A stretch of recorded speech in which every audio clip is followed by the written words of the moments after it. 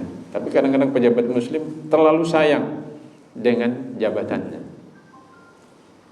Ya, yang sesungguhnya asalkan sesuai dengan koridor hukum, ya, aturan yang ada, seorang pejabat itu bisa membantu, mengupayakan bantuan untuk saudara-saudaranya yang memerlukan, ya, advokasi terkait dengan kezaliman yang dilakukan oleh seseorang dan lain sebagainya.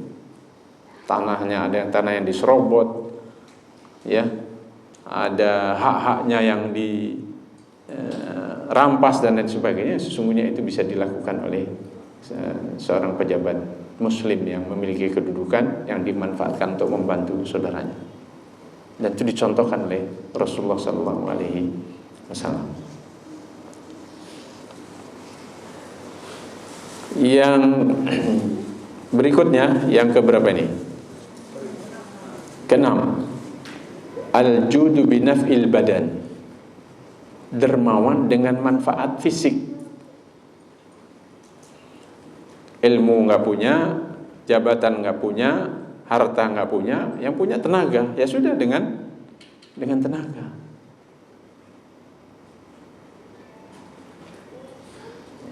Makanya kata Rasulullah SAW, yusbihu ala kulli sulama min ahadikum sadaqah. Setiap hari, ya, seseorang itu berkewajiban untuk bersedekah, mensedekahi semua sendi yang ada di badannya ini. Ada berapa sendi yang ada di tubuh manusia ini? Ada ratusan, ya, kalau dihitung, ya. Dan itu wajib disedekahi.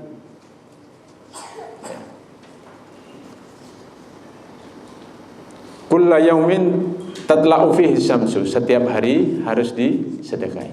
Dan bentuknya bisa seperti yang disebutkan oleh Rasulullah, ya'dilu baina isnaini shadaqah.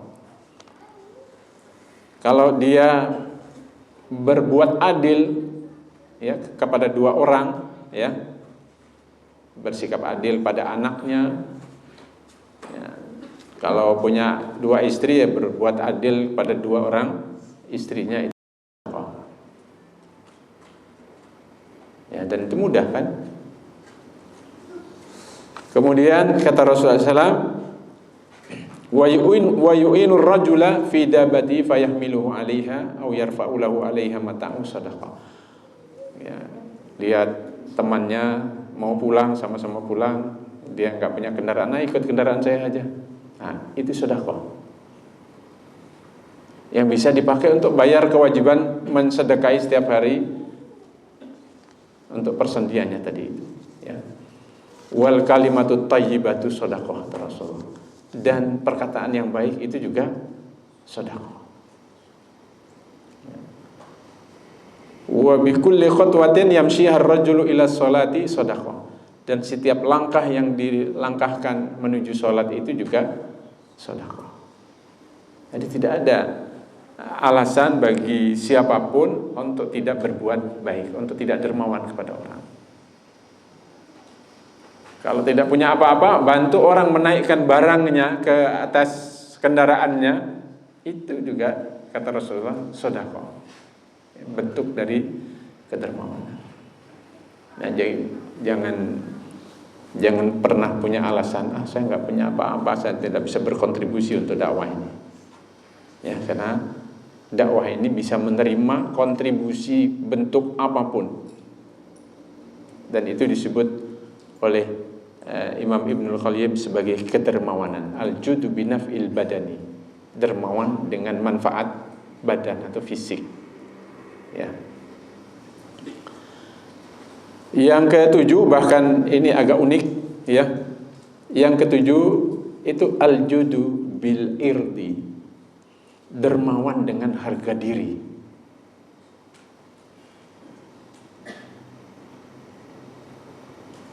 Ya, di masa Rasulullah ada seorang sahabat yang nggak punya harta, nggak bisa berdakwah dengan ilmu dan lain sebagainya.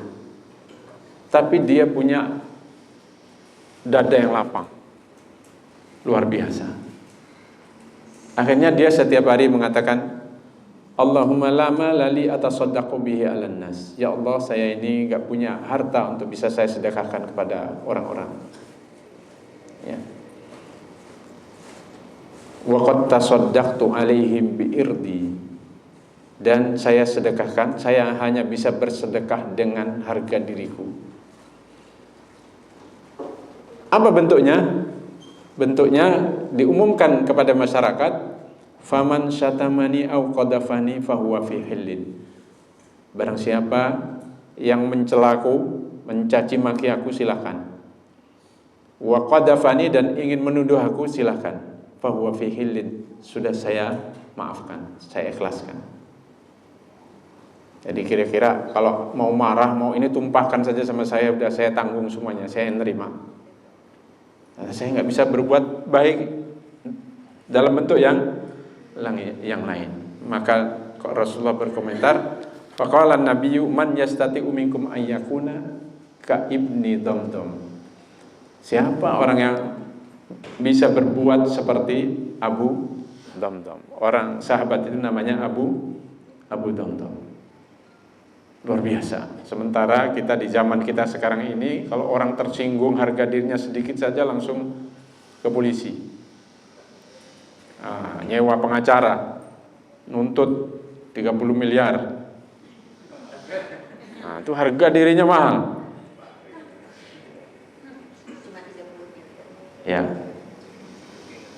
Ya, tersinggung dikit lapor. Dirotasi, jadi tadinya jadi ketua RW dipindah jadi ketua RT, lapor polisi. Salah saya apa, saya dipindah dari ketua RW jadi ketua RT. Ini zamannya zaman orang terlalu mahal menghargai dirinya. Beda dengan Abu Damdam, luar biasa. Silakan saja kalau mau mencaci maki, mau mencela, ya, celah saya, sudah saya maafkan. Nah, ini juga bagian dari kedermawanan, ya. Yang kedelapan, al-judu bis sabri wal ihtimali wal iqda'i. Dermawan dengan kesabaran, dengan ketabahan, dan dengan pemaafan. Jangan dikira kalau kita memaafkan seseorang itu bukan satu bentuk kedermawanan. Luar biasa. Bahkan itu lebih kadang-kadang lebih berharga dari harta kalau kita memaafkan kesalahan seseorang. Sebab kesalahan seseorang itu, ya, pada hakikatnya berhak untuk dibalas. Ya. Di dalam Al-Qur'an disebutkan, wa katabna alaihim anna nafsa bin nafsi. Kami wajibkan pada mereka, ya, kisos. Ya, anna nafsa bin nafsi. Jiwa dibalas dengan jiwa. Ya, wal aina bil aini. Ya, mata dengan mata. Wal unfa bil unfi, hidung dengan hidung. Wal udhuna bil udhuni, telinga dengan telinga. Wasinna bis sinni, gigi dengan gigi. Ya, kalau dia mematahkan gigi, ya dikisosnya dipatahkan. Wal juruha kisos, bahkan luka-luka pun ada kisosnya. Kalau dia melukai, ya harusnya dibalas dengan dilukai. Nah, di komentar, di lanjutan ayatnya Allah mengatakan, faman tasaddaqa bihi fahuwa kafaratun lahu. Barang siapa yang bersedekah dengan pemaafan, nah, disebut oleh Allah dengan sedekah. Memaafkan itu adalah bagian dari sedekah. Fahuwa kafaratun lahu, maka pemaafan itu menjadi penghapus dosa baginya. Ya, karena itu memaafkan itu seringkali lebih utama daripada pemberian harta. Maka di sini disebut dengan dermawan, dengan kesabaran, dengan ketabahan, dan dengan pemaafan. Ya. Orang kalau sudah dimaafkan, hatinya plong, bebas. Tapi kalau belum dimaafkan, orang itu masih mau ketemu saja nggak berani. Anda bisa bayangkan, orang yang bersalah itu punya beban yang sangat berat. Mau bertemu saja malu, tidak berani, nggak mau datang. Tapi setelah dimaafkan, ya, beban itu semuanya hilang. Karena itu ini adalah bentuk kedermawanan yang kesekian. Ya. Yang kesembilan, al-judu bil khuluq, dermawan dengan akhlak yang baik. Ya. Bahkan akhlak yang baik itu dalam timbangan mizan nanti di akhirat itu mengalahkan, ya, timbangan-timbangan ibadah, pahala ibadah. Ya, karena itu, ya, seseorang yang bisa menjaga akhlak baiknya adalah orang yang sangat dermawan. Ya. Kenapa? Karena dia bisa mendapatkan pahala yang sangat besar, timbangan amal yang sangat besar nanti di sisi Allah Subhanahu wa taala. Ya, bahkan pada pertemuan yang lalu di tempat ini pernah saya sampaikan tentang orang yang bangkrut di akhirat, ya, karena akhlaknya yang sudah rusak, sehingga pahala ibadahnya habis dipakai untuk membayar dosa akhlaknya yang rusak, yang suka mencaci orang, merendahkan orang, meremehkan orang, mencela, mencaci maki dan mengumpat dan lain sebagainya. Karena itu akhlak yang baik itu adalah bentuk kedermawanan. Ya. Sebab kalau orang itu bakhil, tidak mungkin dia bisa, ya, ramah dengan orang, ya, bisa supel, mudah bergaul, mudah memaafkan dan lain sebagainya. Dan yang terakhir, ya, adalah al-judu bitarkihi ma fi aidin nasi alaihim, dermawan dengan meninggalkan, ya, sesuatu yang ada pada tangan orang lain. Artinya tidak mendengki.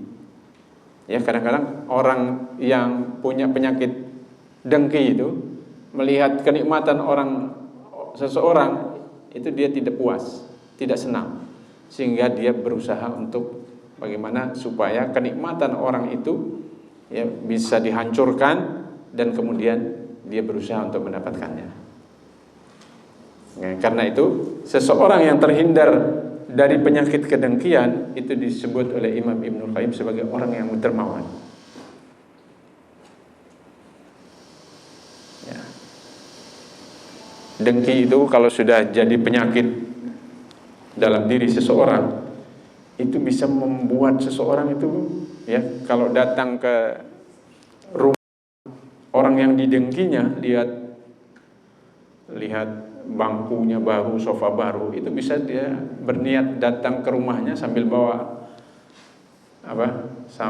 pisau kecil, sambil duduk disobek-sobek. Itu terjadi.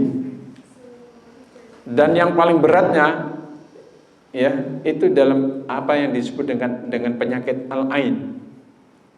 Al-ain itu tilik mata jahat. Orang kalau pikirannya, hatinya dikuasai oleh rasa dendam, tidak suka pada seseorang, lalu rasa suka itu sudah memuncak, ya, pada pikirannya dan hatinya, dan dipakai untuk melototi pada orang yang tidak disukai tadi itu orang itu bisa terkena penyakit yang namanya al-ain itu, dan bisa pingsan orang itu, ya, karena pengaruh penglihatan, ya, sorot mata yang berasal dari pikiran jahat, ya, hati yang gelap, kebencian yang memuncak pada seseorang. Nah, itu yang diceritakan oleh Rasulullah SAW. Di masa Rasulullah dulu bahkan pernah terjadi, ya, ada seorang sahabat melihat sahabat yang lain sedang, ya, melihat sebetulnya bukan kedengkian tapi kekaguman yang berlebihan. sehingga biar ada sedikit ada rasa iri akhirnya. Dari kekaguman itu ada rasa akhirnya dilihat, dan kemudian yang dilihat itu dengan pelototan mata yang tidak suka itu sampai kemudian pingsan, bahkan bisa luka. Itu disebut dengan al-ain. Al-ain itu obatnya, ya, obatnya, dan ini unik, ya, kata Rasulullah SAW. Orang yang terkena al-ain itu, tilik mata jahat tadi itu, obatnya orang yang punya rasa dengki tadi itu disuruh mandi, sisanya itu ditampung, kemudian diusap-usapkan ke bagian yang terkena tadi. Itu salah satu bentuk Tibbun Nabawi, ya, Anda bisa baca di Tibbun Nabawi, dan unik itu rahasia yang disebutkan oleh Rasulullah SAW. Bagaimana, ya, hati pikiran yang jahat yang sudah menguasai seseorang itu, ya, bisa memancar lewat matanya dan bisa melukai seseorang. Nah, karena itu ketika kita melihat kenikmatan orang lain dan kita juga merasa senang dan tidak punya ambisi untuk merebut atau menghancurkan kenikmatan itu, maka itu oleh Imam Ibnul Qayyim disebut sebagai salah satu bagian dari kedermawanan. Ya, tanda bahwa hatinya lapang, artinya menerima semua itu. Dan di sini Imam Ibnul Qayyim tidak menyebutkan dermawan dengan harta. Ya, barangkali untuk mengingatkan bahwa, ya, harta itu, orang dermawan dengan harta itu sudah sesuatu yang sudah mafhum, tetapi bisa jadi dia berada di nomor kesekian, bisa jadi nomor 11-nya di antara bentuk-bentuk kedermawanan tadi itu. Nah, itulah tingkatan kedermawanan sebagaimana yang disebutkan Imam Ibnul Qayyim, yang mengingatkan kepada kita sesungguhnya kita semuanya, ya, bisa menjadi dermawan, ya, walaupun mungkin kita tidak tergolong orang-orang yang memiliki harta yang banyak, tapi dengan fisik, ya, dengan kelapangan dada, dengan pemaafan, dengan kedudukan, dengan jabatan yang kita miliki, itu semuanya bisa kita manfaatkan untuk menjadi orang-orang yang dermawan di sisi Allah Subhanahu wa ta'ala. Demikian, mudah-mudahan bermanfaat.